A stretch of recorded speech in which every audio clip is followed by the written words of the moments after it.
அரியலூர் மாவட்டம் செந்துறை வட்டம் மணக்குடையான் பஞ்சாயத்தில் உள்ள இருங்கலாக்குறிச்சி கிராமத்தின் சுற்றுச்சூழல் எந்த வகையில் பாதிப்படைந்துள்ளது என்பதை இந்த வீடியோ தொகுப்பின் மூலமாக நீங்கள் அனைவரும் காணப்போகிறீர்கள்.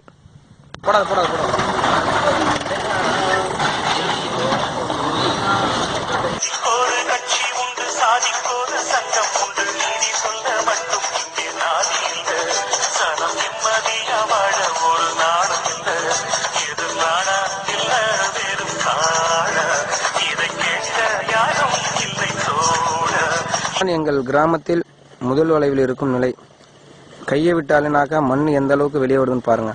இதில் வாகனம் செல்லும் போது ஊர் மக்கள் எந்த வகையில் வசிக்க முடியும்? பக்கத்தில் இருக்க தாவரங்கள், வீடு, அதில் படிஞ்சிருக்க இந்த புழுதியோட நிலையை மட்டும் பாருங்க. சுற்றுச்சூழல் எந்த அளவில் பாதிப்படைஞ்சிருக்குன்னு உங்களுக்கே தெரியும்.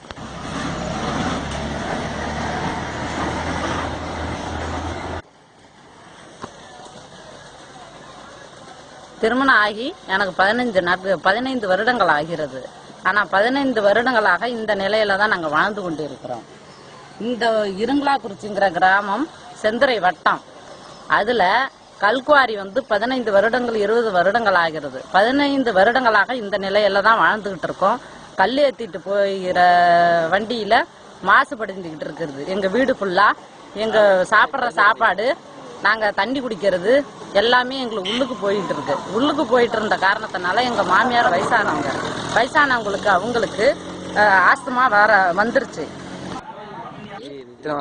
நாங்கள் குடிக்கிற தண்ணிலையும் சரி, நாங்கள் சாப்பிட்ற சாப்பாட்டுலையும் சரி புழுதி படிந்து தான் நாங்கள் சாப்பிட்டுட்டு இருக்கிறோம். இந்த நிலையில தான் வாழ்ந்து அரசாங்கம்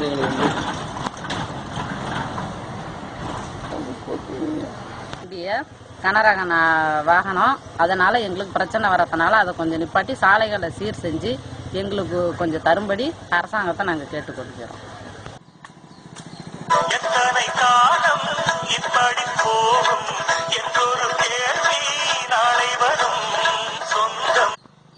ஒரு மனிதர் தன்னுடைய உயிர் வாழ முக்கிய தேவையில ஒன்று சுவாசம். அந்த சுவாசத்துக்கு பயன்படும் ஆக்சிஜன் ஆனது தாவரங்களிலிருந்து தான் நம்மளுக்கு கிடைக்குது. ஆனா அந்த தாவரங்கள் அடைஞ்சிருக்க நிலைய பாருங்க. பாத்தீங்கன்னாக்க இந்த ஒரு மரத்துல வெறும் புழுதி தான் படிஞ்சிருக்கு. பச்சையா தெரியுதோ இல்லையோ, செம்மண் படிஞ்ச புழுதியா தான் தெரியும். சுத்தி அனைத்து நீங்களே பாருங்க.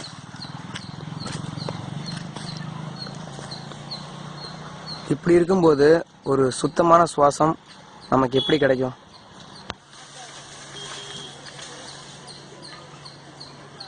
பண்டைய காலங்களில் நம் முன்னோர்கள் சாப்பிடுவதற்கு பயன்படும் முக்கிய ஒரு இலை வாழை இலை. அந்த வாழை இலையில் படிஞ்சிருக்கும் புழுதியோட நிலையை பாருங்க.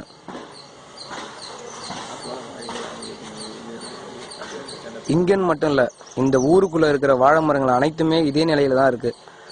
அப்படி இருக்கும்போது ஒரு பண்டிகை நாட்கள்ல இதை அறுத்து அதுல சாப்பாடு சமைச்சு வச்சு அதை மனிதன் சாப்பிடும்போது என்ன நிலை ஆகும்? அவனுக்கு என்னென்ன நோய் உருவாகும்? நீங்களே சிந்திச்சு பாருங்க. இந்த ஒரு முக்கத்தில் ஏற்படும் புழுதியோட விளைவாக பக்கத்தில் இருந்த வீட்டுக்காரங்க தன்னோட வீட்டையே காலி செஞ்சுட்டு வெளியூர் போயிட்டாங்க. அந்த ஒரு வீட்டை தான் உங்களுக்கு நான் காட்ட போறோம். பாருங்க எந்த அளவு இதுல புழுதி படிஞ்சிருக்குன்னு உங்களுக்கே தெரியும். ஒரு இரும்பு கொப்பரை கவுத்திருக்காங்க, அதுல எந்த அளவு புழுதி இருக்குன்னு நீங்க பாருங்க. அதுக்கப்புறமாக்கா அவங்களோட வீட்டுக்குள்ள எப்படிலாம் புழுதி படிஞ்சிருக்கு, எந்தெந்த இடத்துல புழுதி படிஞ்சிருக்குன்னு பாருங்க.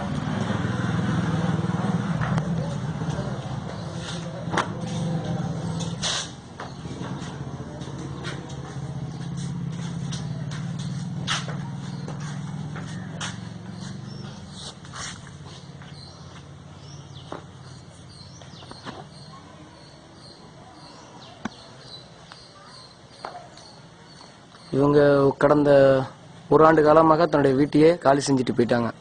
இந்த ஊரில் தார் சாலைகள் நிலைகள் முக்கிய இடங்கள் எந்த அளவு மோசமான நிலையில் இருக்குங்கிறத நீ இப்ப இந்த வீடியோல பார்க்க போறீங்க.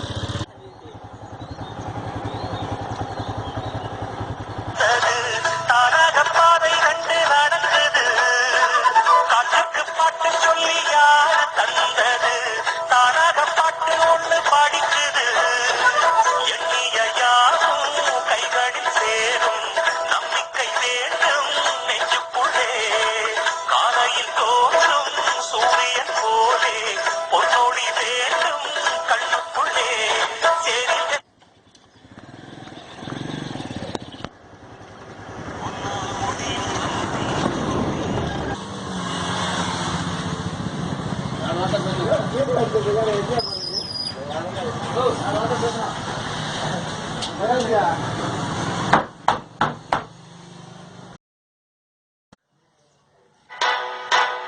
எங்கே நிம்மதி நிம்மதி என்று தேடி பார்த்தேன், அது எங்கேயும் இல்லை.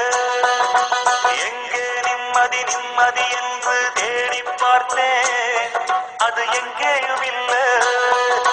யாராரோ வந்தாங்க, என்னென்னவோ சொன்னாங்க, என்ன சொல்லி என்னத்த பண்ண நிம்மதி இல்லை. மனுஷனுக்கு நிம்மதி இல்லை. எங்கே நிம்மதி நிம்மதி என்று தேடி பார்த்தேன், அது எங்கேயும் இல்லை. ஒரு பெரியவர் மருத்துவமனைக்கு போறதுக்காக பஸ்ஸுக்காக காத்திருக்கிறாரு. இந்த புய்தின்னு கூட பாராம இதில் படுத்திருக்காரு. அவருடைய உடல்நிலை புய்தி கூட பார்க்காம அவரை படுக்க வச்சிருக்கு. இதுதான் எங்கள் ஊர் பேருந்து நிலையத்தின் நிலை.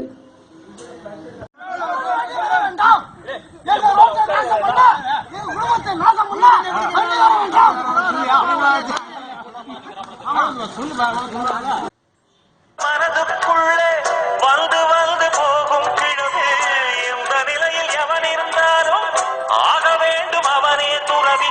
இருந்தாலும் போனாலும் நிம்மதி வருமா? மனுஷனுக்கு நிம்மதி வருமா?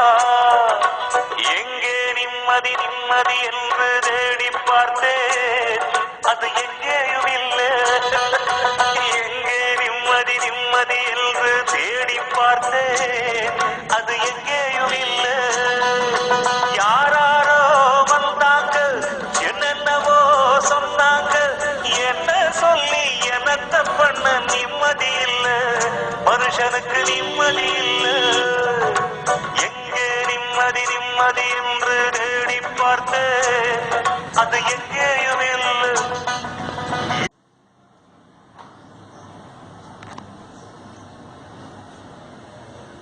இது எங்கள் ஊர் அம்மன் திருக்கோவில்.